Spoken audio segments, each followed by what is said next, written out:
Alors, bonjour et bienvenue à notre deuxième Genius Talk. Ce Genius Talk sera fait en collaboration avec Transac, l'association finance de l'EM Lyon. Et nous avons l'honneur d'accueillir aujourd'hui Dylan Perron, le fondateur de Capitalis Intelligence. Bonjour. Bonjour Sarah, bonjour Mathilde, merci de votre invitation. Merci à toi. Merci. Alors, du coup, pour commencer notre échange, est-ce que tu peux nous raconter ton parcours donc académique et professionnel et comment tu en es arrivé jusqu'à Capitalis Intelligence? Oui. Alors, pour commencer, j'avais un parcours, j'ai envie de dire, très loin de l'entrepreneuriat. Je suis diplômé EM Lyon du MS ingénierie financière il y a quelques années, avec des premières expériences en gestion de la performance opérationnelle et financière au sein de grands groupes, donc truc loin d'être dans la French Tech. Et ça m'a permis de voir l'activité bancaire au sein de la Société Générale, où j'ai travaillé dans le département de technologie de l'information, au sein du groupe Vinci aussi, dans l'activité construction grand projet.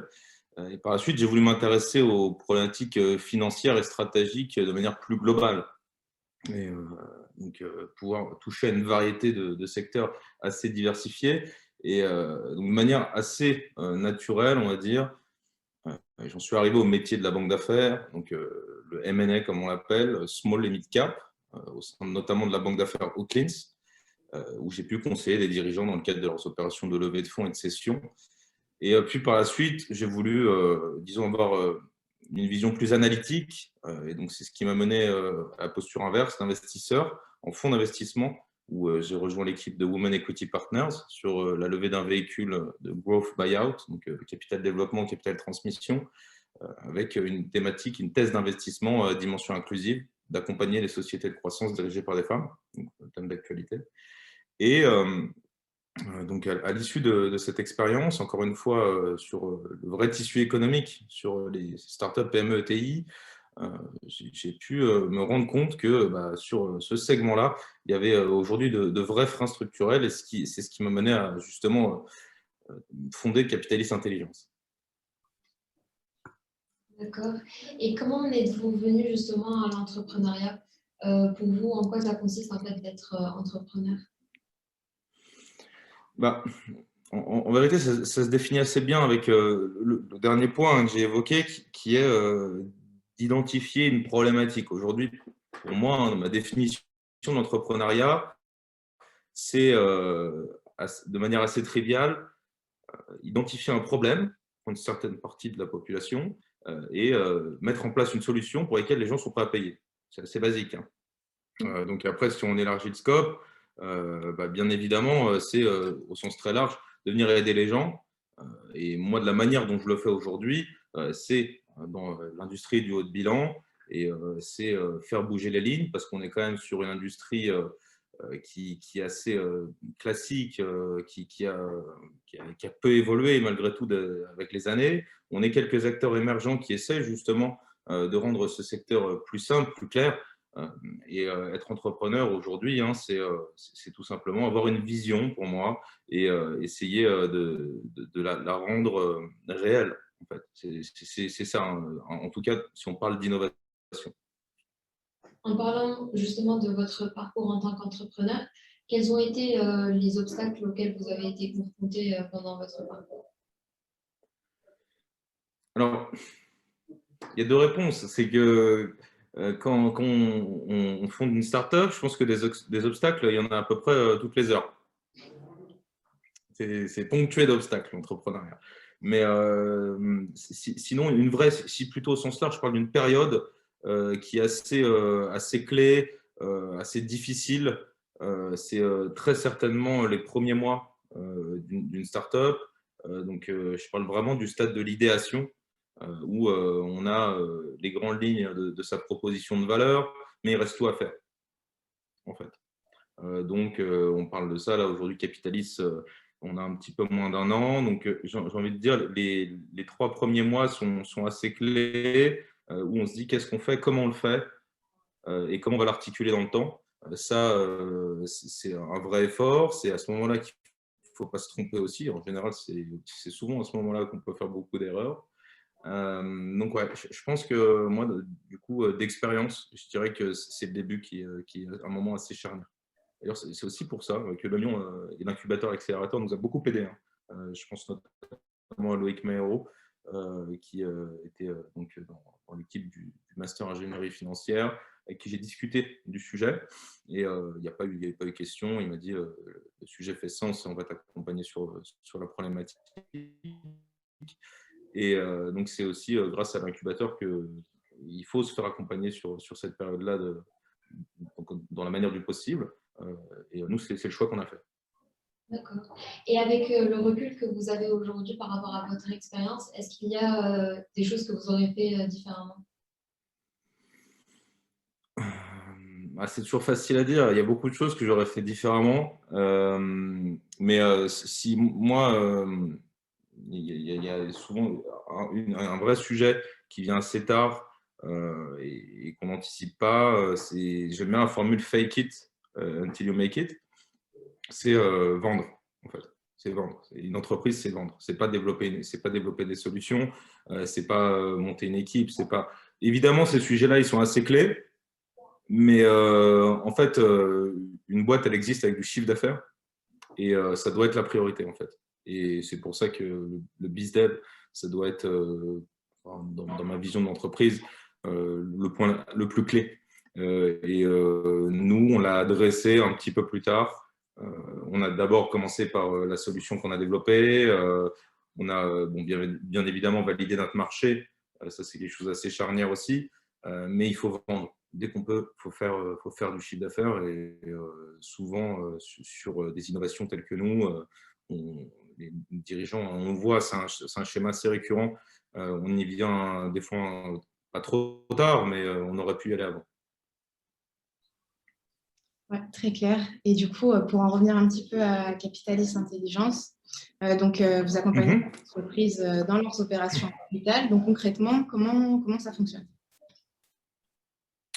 Ouais. Alors, aujourd'hui, Capitalis Intelligence, c'est la fintech qui a vocation à révolutionner les opérations de haut bilan, donc du financement à la cession d'entreprise, en les rendant plus simples et surtout plus performantes, avec une promesse essentielle qui est de venir identifier, sélectionner et mobiliser les meilleurs professionnels du conseil et de l'investissement en fonction du projet de ces entrepreneurs et en face de l'expérience justement de ces acteurs. Donc on parle bien évidemment du banquier d'affaires, des investisseurs et tous les acteurs investis sur une opération. Concrètement, on n'est aujourd'hui ni une banque d'affaires ni un fonds d'investissement, mais un acteur qui agit en amont pour que ces opérations se déroulent pour le mieux. Donc, on agit comme un vrai facilitateur, un vrai tiers de confiance auprès de nos dirigeants pour mobiliser les meilleurs acteurs de la place et sans surcoût. Donc, on y parvient à travers deux axes qui sont un premier qui est un accompagnement humain sur toute la phase de préparation de l'opération avec un advisory board composé d'anciens dirigeants qui ont, eux, conclu des opérations, de banquiers d'affaires, d'investisseurs qui ont un rôle consultatif pour dresser, j'ai envie de dire, le bon tableau d'une opération. Parce qu'aujourd'hui, des dirigeants d'entreprise, de PME, TI, qui ont potentiellement des besoins, des projets, ils ont beaucoup de difficultés à les traduire en termes financiers. Et un second axe, qui est notre technologie propriétaire qu'on a développée, qui nous permet de récupérer les transactions qui ont eu lieu sur le marché non coté, de traiter la donnée, la rendre intelligible et pouvoir y mettre les bons critères en fonction du projet du dirigeant, donc à savoir en termes de taille d'opération, de typologie d'opération, que ce soit une levée de fonds, capital développement, capital transmission, etc. En termes de secteur d'activité, en termes de toutes les caractéristiques qui pourraient faire qu'on va faire une sélection sur mesure pour notre entrepreneur. D'accord. Comment vous différenciez-vous par rapport à votre concurrence et notamment un cabinet de conseil traditionnel? Alors, comme je l'évoquais juste à l'instant, on se place bien évidemment sur la phase amont. Donc on n'a pas vocation à concurrencer les acteurs historiques, j'ai envie de dire, de l'industrie, que ce soit banque d'affaires, fonds d'investissement, etc. Nous, on est un vrai facilitateur sur l'industrie. Donc, si on prend vraiment les challengers en face de nous, déjà, on est très peu. On est une industrie, on est peut-être deux ou trois acteurs à avoir à avoir vu cette opportunité sur le marché et à avoir cette proposition de valeur. Après, si on élargit un petit peu le scope, il y a beaucoup d'acteurs qui ont cette volonté de venir faciliter, simplifier ces opérations, mais dans les faits, on ne le fait absolument pas de la même manière, et, pas avec la même approche. Je m'explique. On a d'un côté des plateformes de financement, pour ne pas les citer, hein, on a Adrien Chaltiel avec Eldorado qui fait ça très bien, où on peut se connecter et on peut, grâce à leur algorithme, trouver les bons fonds d'investissement, les bons acteurs de la place, de manière voilà, sur un modèle basé sur le marketplace. En face de ça, on a aussi des acteurs qui font de l'intermédiaire, donc avec des banques d'affaires, pouvoir trouver le bon conseil sur ce type d'opération, mais qui disposent pas forcément de la dimension humaine, entre guillemets, que j'ai évoquée précédemment, à savoir un advisory board avec des profils qui vont avoir ce rôle de conseil.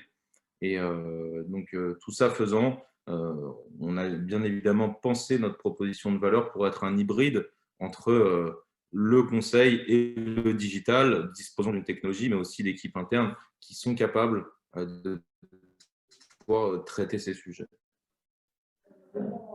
D'accord. Et donc, vous avez mentionné donc précédemment que vous accompagnez les startups, les PME, les ETI, mais quelle est votre principale source de clients à l'heure actuelle? Alors, on a un scope, comme tu l'évoques, très diversifié, étant donné qu'on adresse toute entreprise qui aura un besoin de haut de bilan. Après, aujourd'hui, les sujets qu'on aborde avec Capitalis, c'est des dossiers entre 1 et 50 millions de chiffres d'affaires. On n'a pas d'industrie de prédilection. On est capable justement de pouvoir trouver le bon conseil, étant donné qu'on fait du sur-mesure sur toute verticale métier. Après, il y a une grille de lecture, bien évidemment, à savoir que, si je te donne un exemple, si on a un dirigeant qui veut lever je sais pas, 5 millions ou 10 millions en augmentation de capital en série A, il faut que les métriques se suivent. Et donc, du coup, tu as une grille de lecture de croissance, tu as une grille de lecture de rentabilité, etc. etc. Mais aujourd'hui, ouais, j'ai envie de te dire, si vraiment on va dans le détail, les opérations qu'on traite, ça va être entre, je sais pas, entre 5 millions de valorisation et là, on travaille sur une OP à 30. Donc, c'est aujourd'hui le small cap, plus précisément. D'accord. Donc, il y a quand même une fourchette basse, fourchette basse, par contre, fourchette haute pour faire appel à capital. Exactement. Exactement. Ok, très clair. Et du coup, est-ce qu'il y aurait un exemple d'opération sur laquelle vous avez travaillé récemment qui pourrait être intéressant de mentionner aujourd'hui?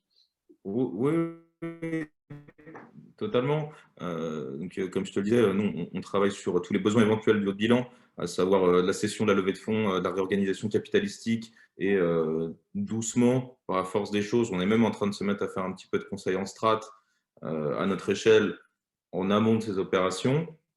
Là, typiquement, ça a commencé avec une mission de conseil stratégique auprès donc d'un bel acteur du e-commerce qui fait 30% de croissance annuelle malgré la crise, parce que, comme tu le sais, hein, le digital, ça a été très, très résilient. Et là, on est sur, de base, une initiative de levée de fonds qui tourne à la session pour une valeur d'entreprise de 5 millions. Donc, c'est une belle petite OP, B2B spécialisée sur du matériel informatique. Et on a aussi une opération de cash-out sur, pareil, du service en B2B spécialisé en real estate. Et là, on est sur un cash-out sur une valeur de 20 millions d'euros. Donc voilà, ça, tu vois, comme je te le disais à l'instant, d'une part, on s'adapte sur n'importe quel secteur d'activité, d'autre part, n'importe quel type d'opération. Et l'idée étant, c'est qu'on fait face toujours aux mêmes problématiques. C'est qu'on a des dirigeants qui ont des besoins, mais qui ne s'y retrouvent pas sur la place. C'est-à-dire qu'eux, ils ont peu de temps, peu de connaissances de l'industrie. Et en face de ça, on a un écosystème, on va dire, des acteurs de la finance qui est très riche. Il y a une multiplicité d'acteurs, une proposition qui est parfois un petit peu opaque, parce qu'on parle quand même de 160 banques d'affaires sur la place. et d'autant plus d'investisseurs. Donc, en étant dirigeant, en devant faire tourner son affaire, avoir une opération en capital et trouver le bon interlocuteur, ça manquait aujourd'hui sur le marché. Donc, l'idée, hein, c'est justement de mettre le bon dossier, le bon entrepreneur en face du bon acteur de l'écosystème. Et du coup, si je comprends bien, il n'y a pas forcément de secteur d'activité visé. Vous partez. C'est ça. Ouais, exactement. Après ça, bien évidemment, c'est on va dire une force de l'équipe, de moi-même, qu'on a pu développer aussi dans le cadre de nos activités précédentes, où quand on est banquier d'affaires, il faut qu'on ait cette capacité à pouvoir monter rapidement en connaissance sur un sujet d'actif, quel que soit le sujet. Et de la même manière, en fonds d'investissement, on a un deal flow, et sur des secteurs qui n'ont rien à voir les uns avec les autres, il faut rapidement se faire une connaissance, il faut rapidement trouver les fondamentaux du secteur, quels sont les relais de croissance, et on applique ce cadre de lecture en fait. D'accord, très clair. Et du coup, concrètement, sur le fonctionnement concret de Capitalis Intelligence, comment est-ce que votre service génère de la valeur? Comment vous vous rémunérez? Alors, du côté de nos dirigeants, pour commencer, comment on leur apporte de la valeur, comme je l'évoquais à l'instant, c'est à partir du moment où on a réalisé notre mission, qui est de réunir la bonne équipe autour de notre entrepreneur en fonction de son projet, ça nous permet de lui garantir les meilleures expertises de la place au service de son augmentation de capital ou de sa cession. Et donc, ça nous permet intrinsèquement de garantir les bonnes conditions d'opération, à savoir la bonne valorisation, les bonnes contreparties et minimiser tous les risques potentiels, parce que malheureusement, aujourd'hui, il y a des opérations qui ne se font pas, qui se font mal, et de réduire le délai d'exécution. Donc, c'est sur tous ces points-là qu'on va venir agir, parce que aujourd'hui, ce n'est pas forcément le cas. On a des banques d'affaires, des fonds d'investissement qui prennent des deals alors que ce n'est pas forcément les plus légitimes. Et en face de ça, on a aussi des dirigeants qui sont laissés au bord de la route, qui potentiellement ont des besoins, mais qui refusent de jouer à ce jeu-là. Et donc, encore une fois, hein, c'est de faire un pont entre ces deux mondes, entre guillemets. Et pour parler de notre modèle économique, aujourd'hui, chez Capitalis, on a un modèle qui est orienté résultat, qui est principalement basé sur le closing de l'opération, donc au succès et sur les acteurs qu'on va mobiliser. Pour nous, c'est très important de justement pas faire surpayer le potentiel dirigeant pour trouver les bons acteurs. C'est pas lui, sachant qu'en plus, c'est un cercle vertueux. C'est-à-dire que nous, on devient intrinsèquement. Donc, on va venir se greffer sur les success fees de ces opérations. Et on a une contribution de nos dirigeants qui est marginale, juste pour formaliser la relation. Et pour en revenir un peu à l'entrepreneuriat, par rapport aux startups que vous sélectionnez, quel est votre process? Comment vous décidez de travailler avec telle startup ou non? Et comment vous faites pour un peu les attirer vers votre solution finalement que vous leur offrez? Alors, il y a deux questions en fait dans ta question. La première, hein, c'est l'initiative d'Inbound. Inbound, outbound, donc notre capacité à pouvoir générer du deal flow. Bien évidemment, on a une initiative qui est très forte sur le développement commercial de Capitalis. On a des équipes dédiées de juniors qui font un super travail à ce niveau-là.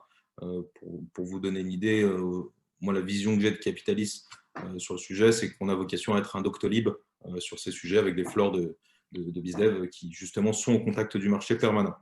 Donc ça, c'est vraiment l'outbound, donc notre capacité à aller à la rencontre de ces opportunités. Et sur l'inbound, tranquillement mais sûrement, notre capacité à avoir une notoriété, à être visible, identifié sur la place. Là où je suis très content, c'est que déjà, notre message, il est compris de la part de ces entrepreneurs, parce qu'on est quand même un acteur hybride et nouveau sur la place, et on répond à un vrai problème. Et après, par la suite, pour répondre à ta question sur notre process, c'est assez classique, à savoir qu'on fait des rendez-vous avec les dirigeants de manière préliminaire, où on va aller identifier le besoin, aller déjà savoir si une opération elle fait sens ou pas. Et par la suite, on avance avec un comité de mission en interne où on va pouvoir organiser des workshops, des ateliers avec nos dirigeants et pouvoir avancer vers la meilleure solution. Donc, en 2 temps. D'accord. Et par rapport à l'évolution de Capitalis Intelligence, où est-ce que vous voyez dans 10 ans, par exemple? Alors, je ne sais pas où je serai dans 10 mois, mais en tout cas, si vraiment voilà, le projet aujourd'hui de Capitalis et la manière dont je le vois évoluer, c'est d'une part venir être très innovant sur de nombreux points de l'industrie transactionnelle. C'est-à-dire que là, aujourd'hui, on le fait à l'échelle des levées de fonds, des sessions, etc. Et par exemple, dans l'industrie du capital investissement, il y a aussi énormément de choses à faire pour venir un petit peu dépoussiérer ce qui se fait aujourd'hui. Donc, déjà, développer d'autres solutions. Ça, c'est un premier objectif. Et par la suite, bien évidemment, attaquer. Aujourd'hui, on a une activité qui est essentiellement en France, hein, mais c'est de dupliquer le modèle en Europe dans un premier temps, et puis après, partout où on pourra aller. Et une dernière question peut-être, c'est est-ce que vous aurez des conseils aux étudiants et aux entrepreneurs qui voudraient se lancer, notamment dans le domaine de l'entrepreneuriat en finance et en fintech? Alors, si je peux donner un conseil pour se lancer, c'est de se lancer déjà. Ça, c'est un vrai problème qu'on peut avoir, c'est que quand on le sent intimement qu'on est prêt, il faut y aller. Et ça, c'est plus dur, je pense. Après, si vraiment on entre dans le détail, sur moi, mon expérience personnelle, c'est avant toute chose valider son marché. Parce qu'on a énormément de projets entrepreneuriaux qui plantent, parce qu'au final, on a une idée qui concerne uniquement soi-même.